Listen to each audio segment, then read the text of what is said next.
house of Montague moves me. The quarrel is between our masters. 'Tis all one. When I have fought their men, I'll be cruel with their maids and cut off their heads. The heads of the maids?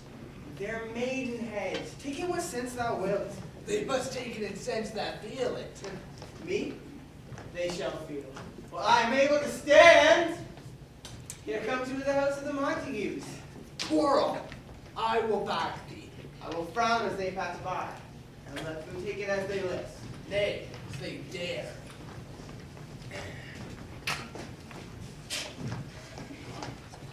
Do you quarrel, sir? Quarrel, sir? No, sir. If you do, sir, I am for you. I serve as good a man as you. No better?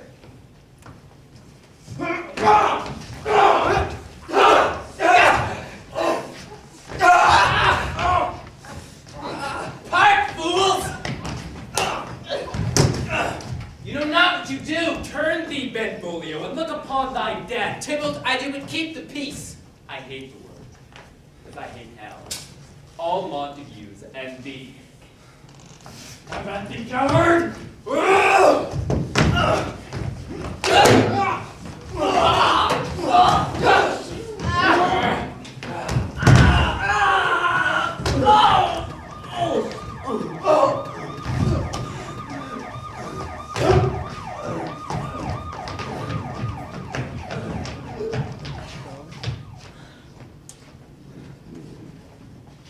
Three civil brawls, bred of an airy word, by old Capulet and Montague, have thrice disturbed the quiet of our streets. If ever you disturb our streets again, you shall pay the forfeit of the peace.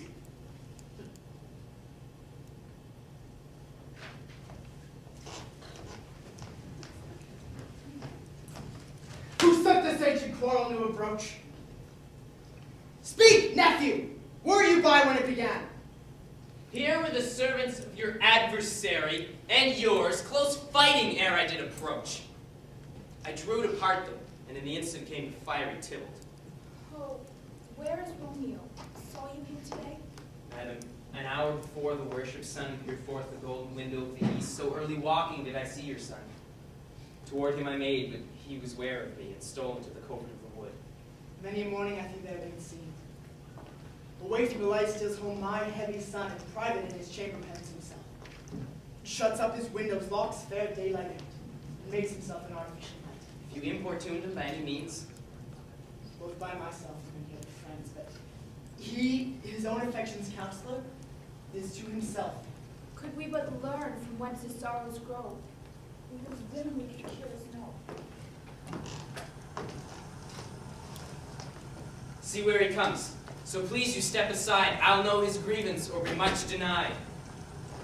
Good morrow, cousin! But Montague is bound as well as I in penalty like, and 'tis not hard for men as we to keep the peace. Of honorable reckoning are you both, and pity 'tis you lived it on so long. But now, my lord, what say you to my suit? By saying over what I said before. My child is yet a stranger in the world. Let 2 more summers wither in their pride ere we make think her right to be a bride. Younger than she, our happy mother's maid. And too soon marred are those so early made.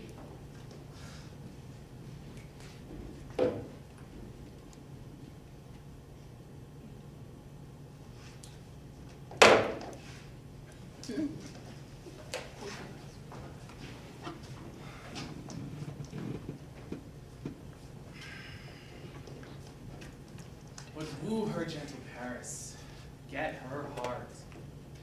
My will to her consent is but a part, and she agree within her scope of choice lies my consent and fair, according voice.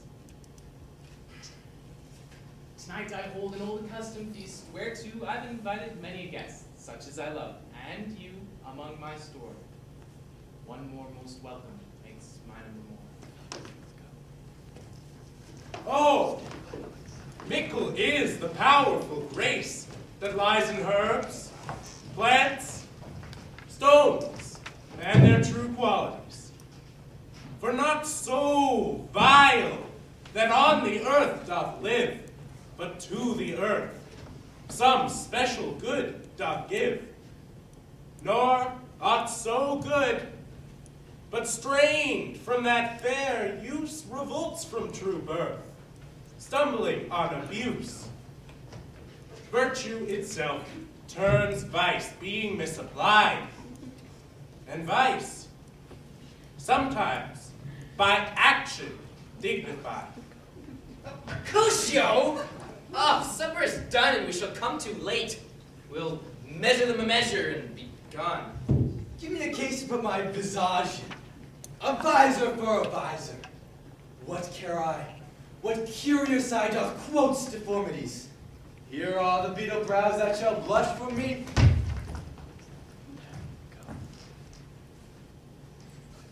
Within the infant ripe of this small flower, poison hath residence and medicine power. Two such opposed kings encamp them still in man as well as herbs, grace and rude will.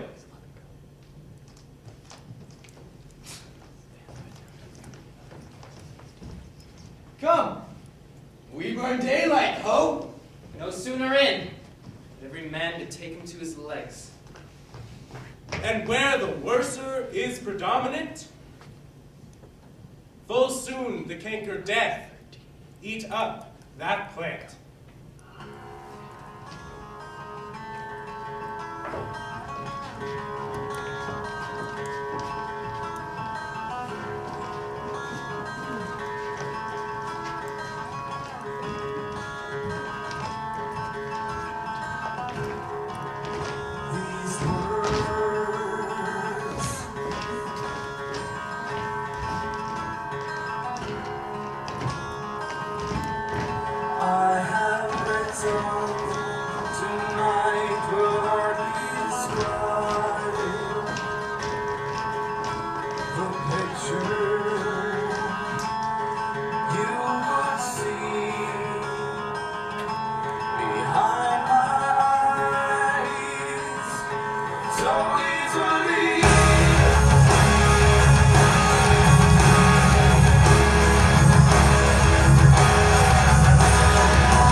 This be a Montague.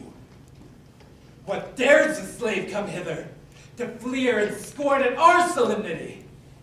Now, by the stock and honor of my kin, to strike him dead I hold it not a sin. Why, how now, kinsman? Wherefore storm you so? Uncle, 'tis a Montague, our foe, a villain that has hither come in spite to scorn in our solemnity this night. Young Romeo, is it? It's he, that villain Romeo. Content thee, gentle coz. Let him alone. Verona brags of him to be a virtuous and well-governed youth. I would not for the wealth of all the town here in my house do disparagement. Therefore be patient. Take no note of him. It is my will. When such a villain is a guest, I'll not endure him. He shall be endured. Am I the master here, or you? Do not endure him? God shall mend my soul. You'll make a mutiny among my guests. But uncle, 'tis a shame! You're a prince, Cox. Go. Ugh! Be quiet, or I will make. I will quiet. withdraw!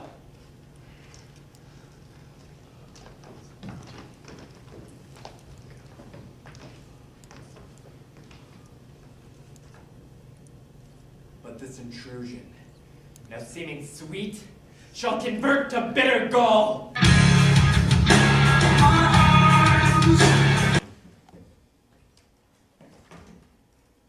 He is wise, and on my life hath stolen him home to bed. He ran this way and leaped this wall. Call, good Mercutio.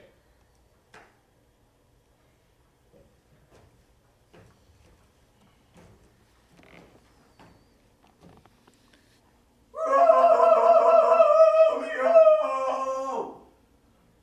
Humors, madman, passion, lover. Appear now in the likeness of a sigh. Speak but one rhyme, and I am satisfied. I conjure thee by Rosalind's bright eyes, by her high forehead and scarlet lip, by her fine foot, straight-legged, and quivering thigh, and the domains that there adjacent lie, in thy likeness appear to us. If he hear thee, thou wilt anger him. This cannot anger him. My invocation is fair and honest, and in his mistress' name. I conjure only but to raise up him. Come, he hath hid himself to be consorted with the humorous knight. Blind is his love, and best befits the dark. If love be blind, then love cannot hit the mark.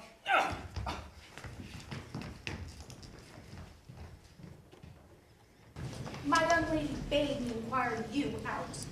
First, let me tell thee, if you should lead her into a fool's paradise, as they say, it were very gross kind of behavior.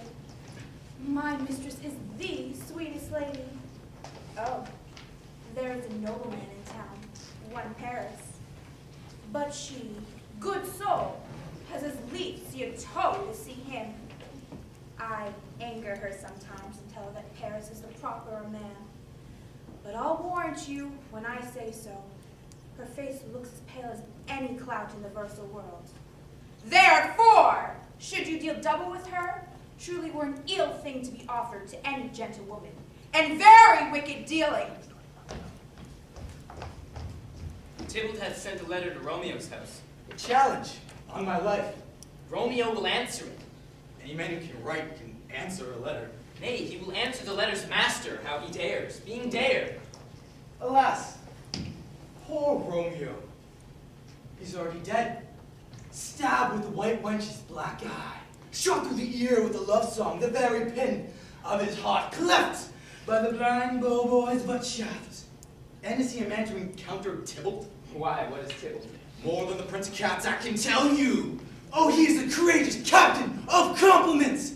He fights a Usain Brick song, keeps in time, and distance, and proportion. Rest me his minimum rest. 1, 2, and the third in your bosom.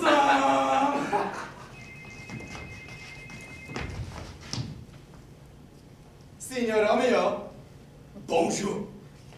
There's a French salutation for your French slop. You gave us the counterfeit fairly last night. Then hie you hence to Friar Lawrence's cell. There stays a husband to make you wife. An honest gentleman, and courteous, and kind, and handsome, and I'll warrant you virtuous. His face be better than any man's. His legs excels all man's. And for a hand, a foot, and a body, they are past compare. Ah, there comes the want of blood up in your cheeks. They'll be scarlet straight at any news. I am the drudge and toil in your delight, but you shall bear the burden soon at night. Hurry to church, go!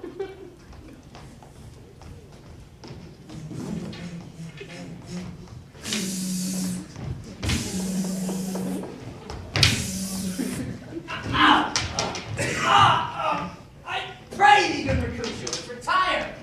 The day is hot and Capulets abroad. We meet, we shall not escape a brawl. For now in these hot days is the mad blood stirring. Thy head is as full of quarrels as an egg is as full of meat. And yet, thy head has been beaten as idle as an egg for quarreling. Thou hast quarreled with a man for coughing in the streets, and yet thou wilt tutor me on quarreling? And ahead, here come the Capulets. By my heel, I care not.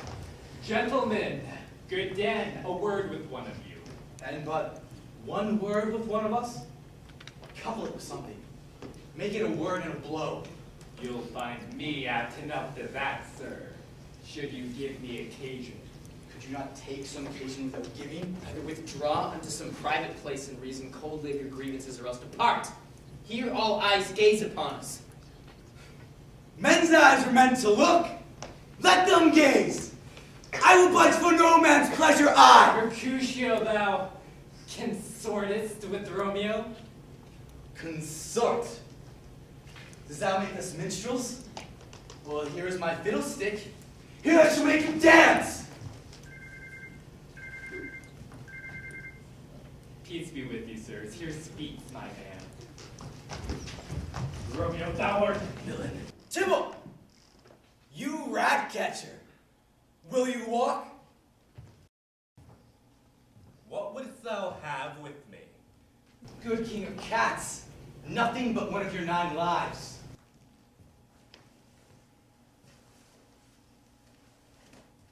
I am for you. Come, sir.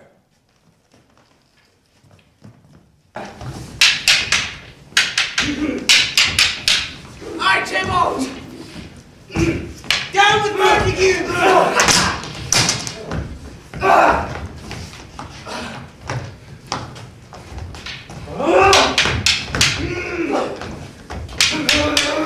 Remember your Messiah! Swat you hard!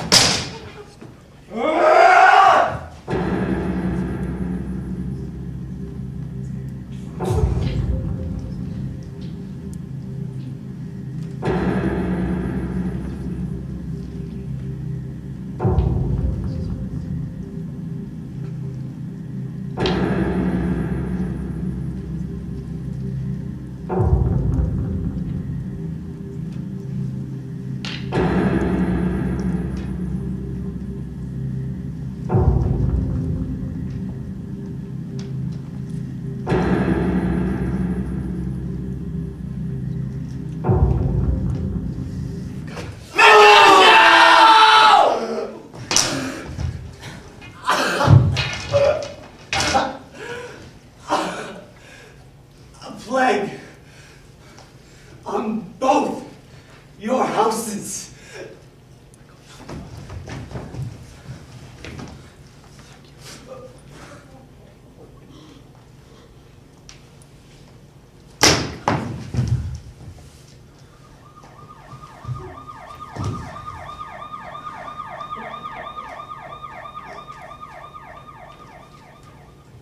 Oh, noble prince!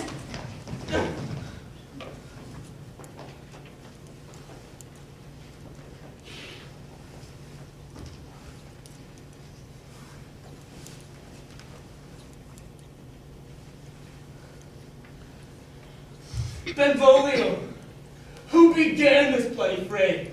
Tybalt, here slain, whom Romeo's hand did slay. Romeo did spoke him fair, bade him to think how nice the quarrel was, could not take truth, with the unruly spleen of Tybalt, deaf to peace. Tybalt! My cousin! My brother's child! Oh, the blood is spilled! My dear kinsman! Prince, as thou art true, for blood of ours, shed blood of Montague. Tybalt hid the life of stout Mercutio. comes back to Romeo, who had but newly entertained revenge. And as Tybalt fell, did Romeo turn and fly? This is the truth. Or let Benvolio die. He is a kinsman to the Montague! Affection makes him false! He speaks not true! I beg for justice, which thou, Prince, must give. Romeo slew Tybalt. Romeo must not live.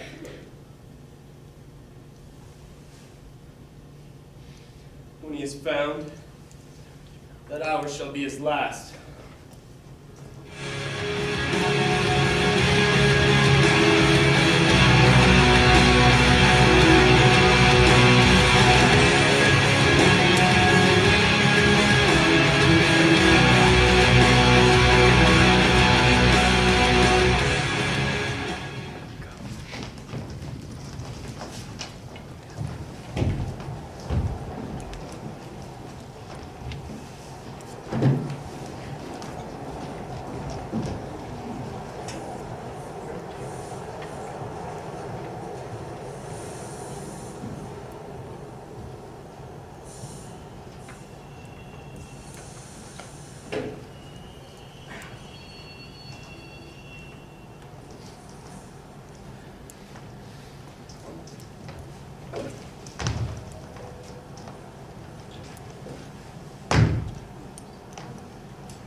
Benvolio!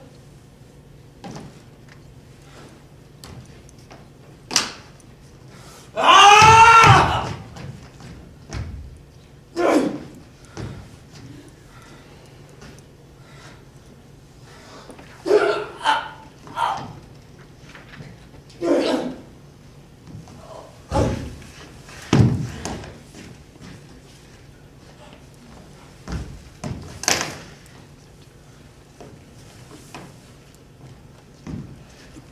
Benjuan!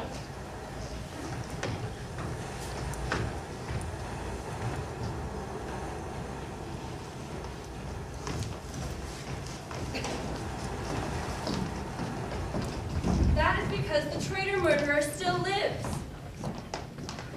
We will have vengeance for it. I'll send to one in Mantua. Romeo shall soon keep Tybalt company. She will not come down tonight. Things have fallen out, sir, so unluckily that we've had no time to prepare our daughter. She loved her kinsman Tybalt dearly.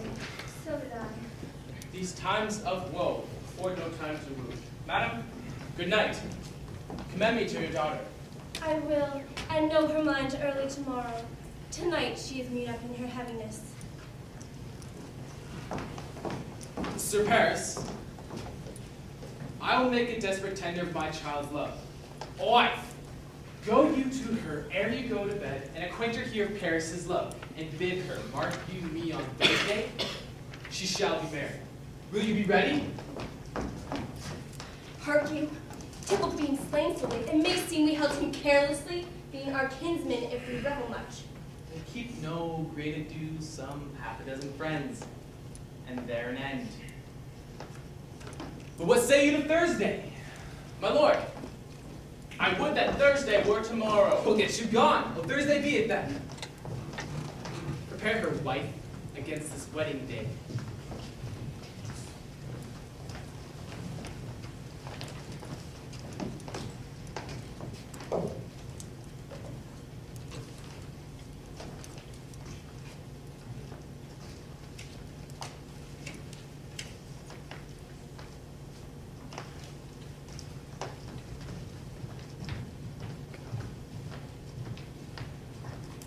If it were done when 'tis done, 'twere well it were done quickly.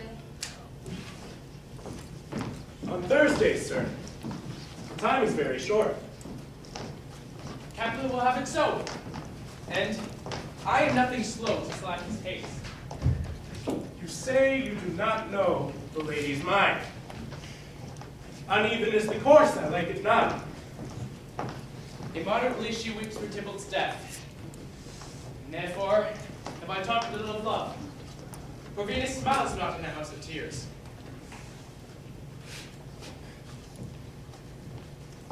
Her father counts it dangerous that she doth give her sorrow so much sway, and in his wisdom hastes our marriage, to stop the inundation of her tears. I would I knew not why it should be slowed. Look, sir, here comes the lady towards myself. Happily met, my lady. My wife! Go home. Be married. Give consent to marry Paris. Take thou this vial, being then in bed, and this distilled liquor, drink thou off. No warmth, no breath shall testify thou livest. The roses in thy lips and cheeks shall fade to paly ashes. Thy eyes' windows fall like death when he shuts up the day of life. Each part, deprived of supple government, shall stiff, stark, and cold appear like death.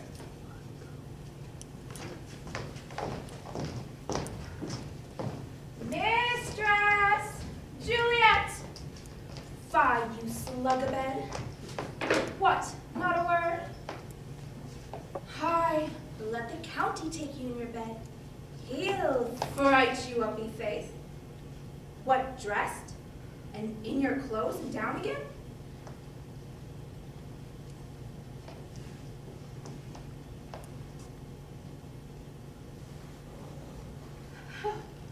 Help! My lady's dead. Oh, my lord! My lady! What noise is here? Oh, lamentable day! What is the matter? Look! Go! Heavy day!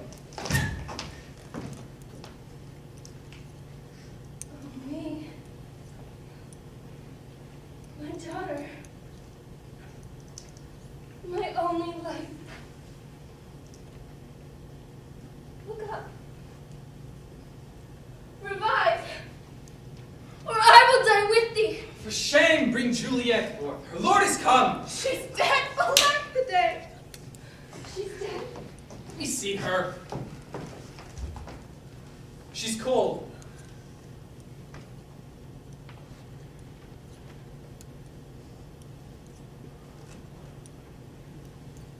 Death lies on her like an untimely frost on the sweetest flower of all the field. Oh, woeful time! Most miserable hour that ear time saw. But one poor and loving child, and cruel death hath catched her from my sight. Come! Is the bride ready to go to church?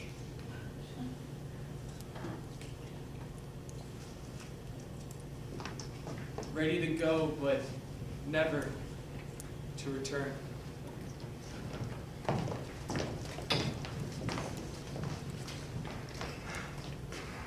O son, the night before thy wedding day, have death lain with thy wife.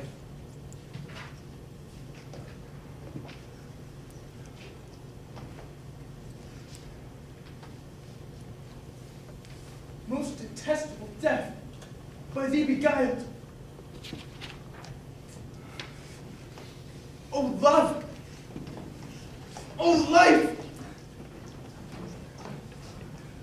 Not life, but love and death.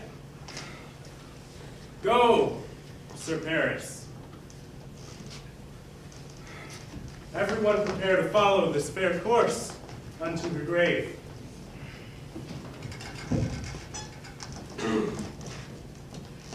The heavens do lour upon you for some ill. Move them no more by crossing their high will.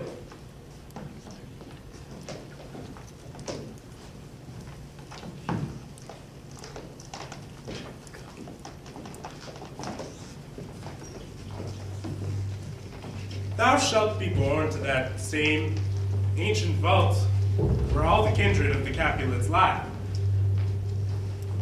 In the meantime, against thou shalt awake, shall Romeo by my letters know our drift, and hither shall he come. And he and I will watch thy waking. And that very night shall Romeo bear thee hence to Mantua. Such mortal drugs I have, but Mantua loves death to any he that utters them. My poverty, but not my will consents. Put this in any liquid thing you will, and if you have the strength of 20 men, I would dispatch it straight To Mantua.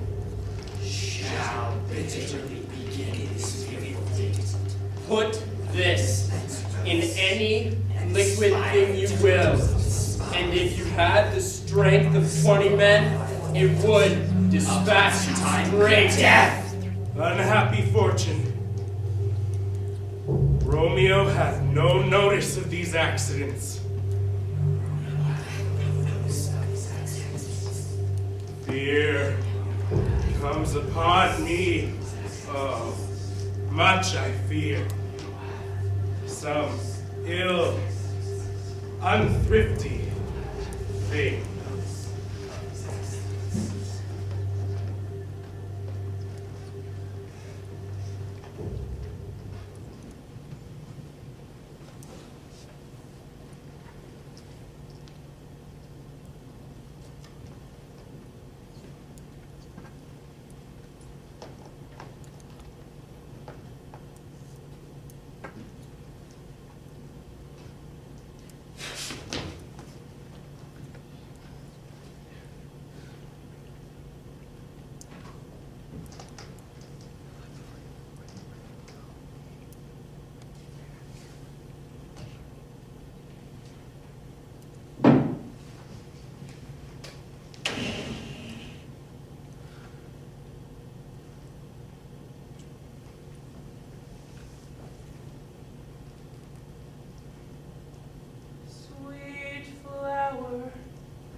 Flowers thy bridal bed I strew, which with sweet water nightly I will do.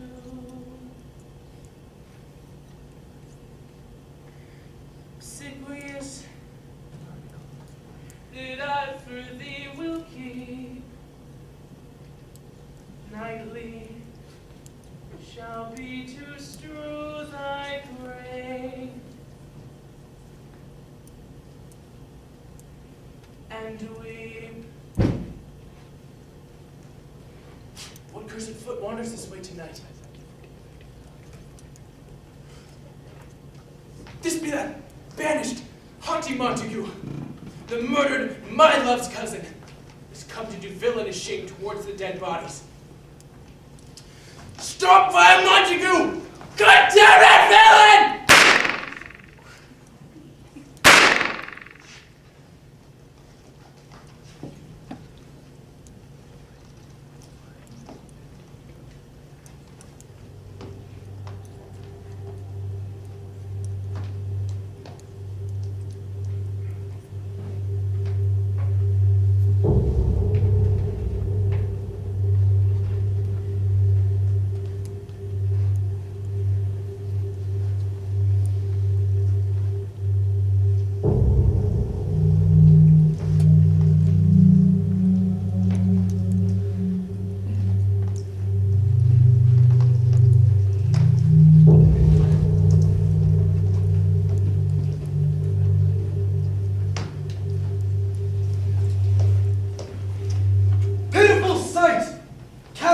slain, Romeo dead, and Juliet dead before, war and you killed. Search, seek, and know how this foul murder comes. We see the grounds in which these woes do lie, but the true grounds of all these piteous woes we cannot without circumstance describe. Well, here's a friar, with instruments upon him, fit to open these dead men's tombs. And here I stand, both to impeach and to purge myself condemned, and myself excused. Then say at once what thou dost know in this. I married them. And their stolen marriage day was Tybalt's doomsday and the bridegroom's banishment.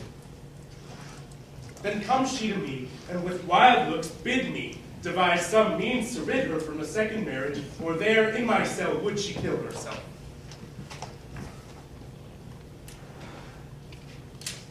Gave I her, so tutored by my art, a sleeping potion which wrought on her the form of death. Oh heavens! Oh wife! Look how our daughter bleeds! This dagger hath mistain. His house is empty on the back of Montague, and the sheath in my daughter's bosom. But further woe conspires against me, my liege. My wife is dead tonight. Grief of our son's exile has stopped her breath. Look, and thou shalt see.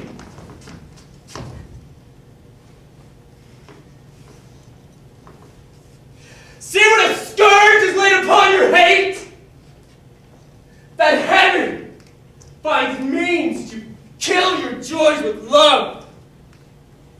And I, for winking at your distorts too, have lost the brace of kinsmen. All are punished!